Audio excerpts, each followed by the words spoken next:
It was a difficult moment in the sense that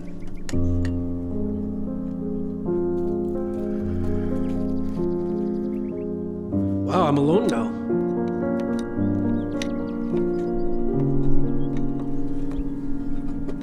And what's the reason for being here? You really do feel a loss. And your compass is no longer pointing north.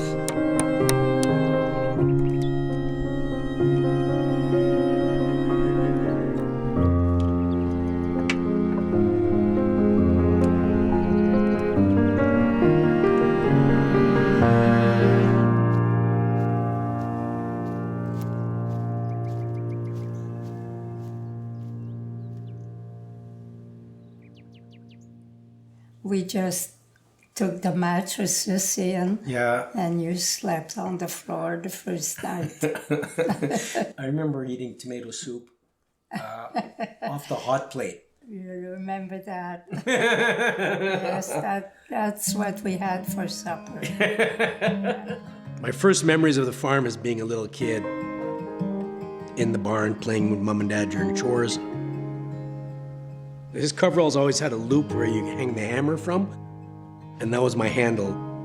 I would grab that and I would follow him around like a mouse all day. I was forever with my dad.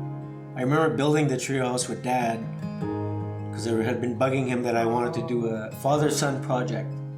You played in there. That was a lot of time spent in that treehouse. You didn't have a job on the farm till you were about 8, 9 years old, and you'd feed the calves for a few years. That was your job. And in those days, as soon as you could reach that clutch pedal, now it's time to work in the field, because now you can drive a tractor.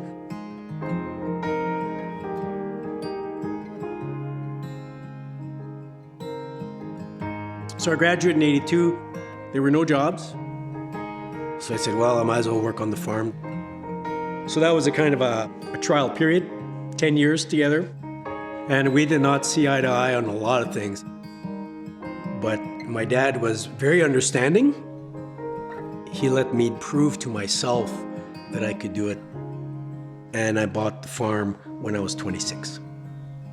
And there was no going back after that. I was going to be a farmer.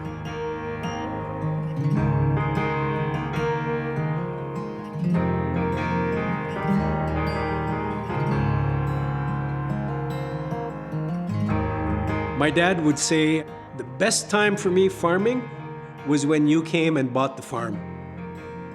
All I had to do was come and enjoy the day. It's your mom, it's your dad, it's your mentors. It's a special relationship. There was hard days, there was tough days, but for 20 years I worked very closely with my parents. We really did have fun.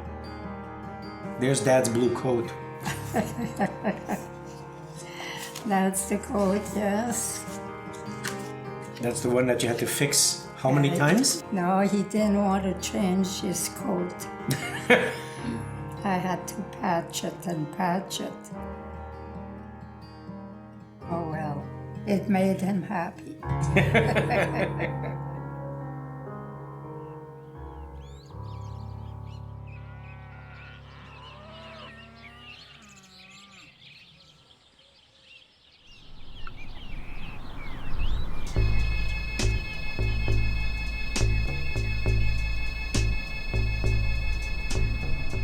Dad slowed down, and from 2000 on, Dad actually wasn't employed on the farm.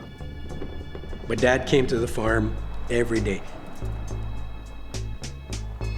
He had this small silver Ford Ranger. He was very timely at about 3 o'clock. You could see it coming because one, he was coming slow, and it was the little truck. So that gave you about 2 minutes to get your stuff together and look busy. And if we weren't doing anything, he'd look at you and go, well, what are you doing? What are your plans? You're not doing anything. So we called him the inspector.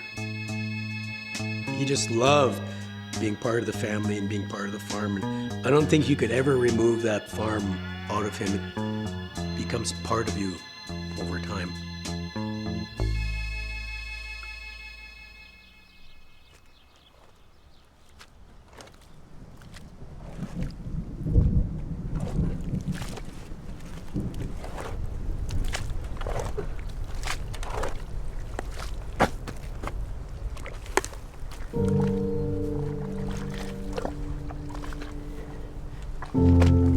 I think it took us a long time to accept that Dad was sick. As his prognosis kept getting worse, and we had to realize, like, oh, okay, like, you know, he's not gonna beat this.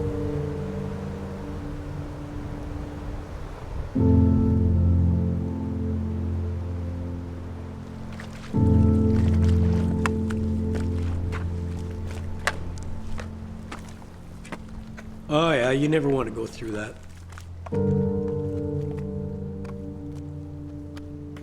But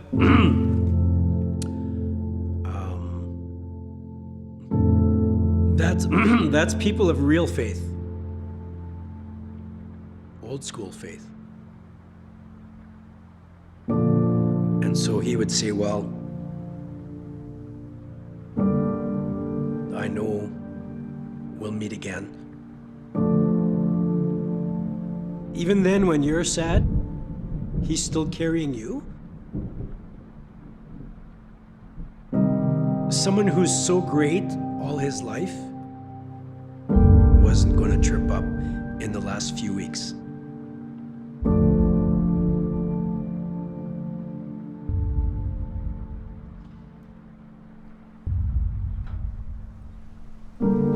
He was such a big person. When he was gone, you felt it. So for my dad to have all that weighing on him, and then me being gone at university, he had really no one to lean on, I think. So for him, it was hard.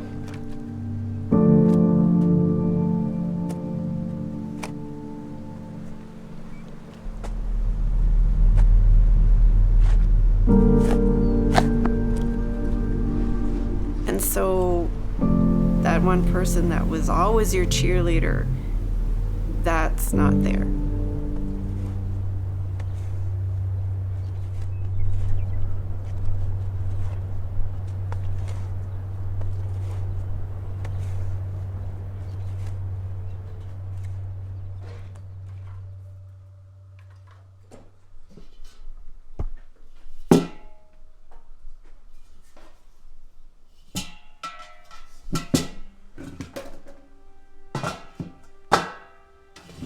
You start wondering, well, why am I doing this?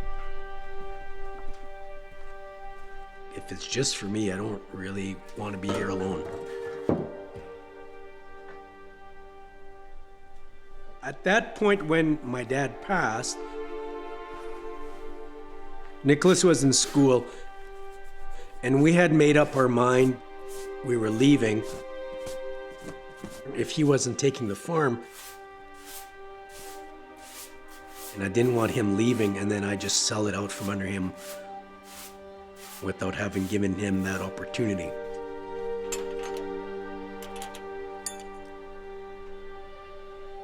I gave him a limited time and said, you have to choose.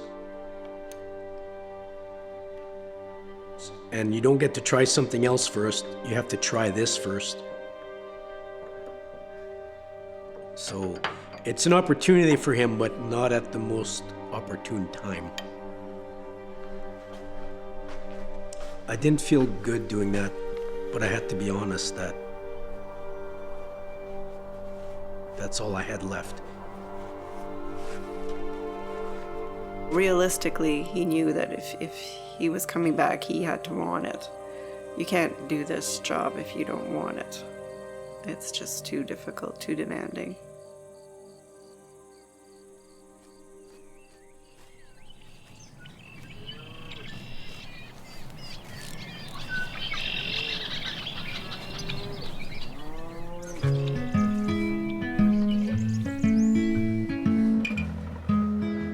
I was kind of sick of the farm at the time and I just needed to get away. Somewhere in the 3rd year of university, that's when my grandpa passed away.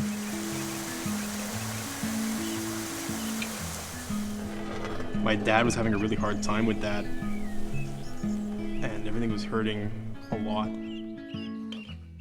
I came back to help on the farm a little bit, and the joy and the feelings I got from working at home again kind of hit a little bit. You walk away from it for a little bit, and that's when you realize there's something about it that you can't live without.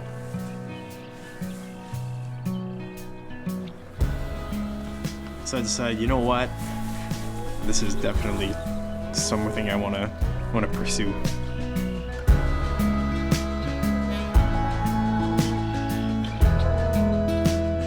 When Nicholas decided to come back, all of a sudden it's just like the compass pointed north and you saw the path and things become clear.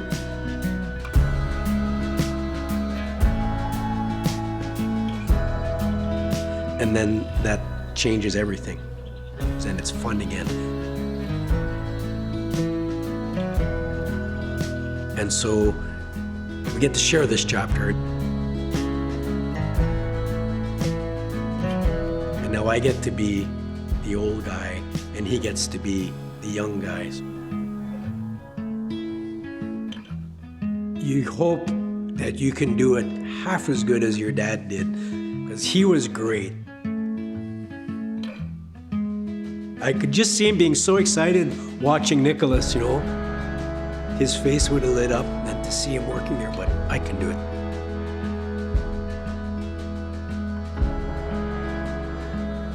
And so it's humbling, but it's also something to be very proud of. And so, yeah, I can do like him.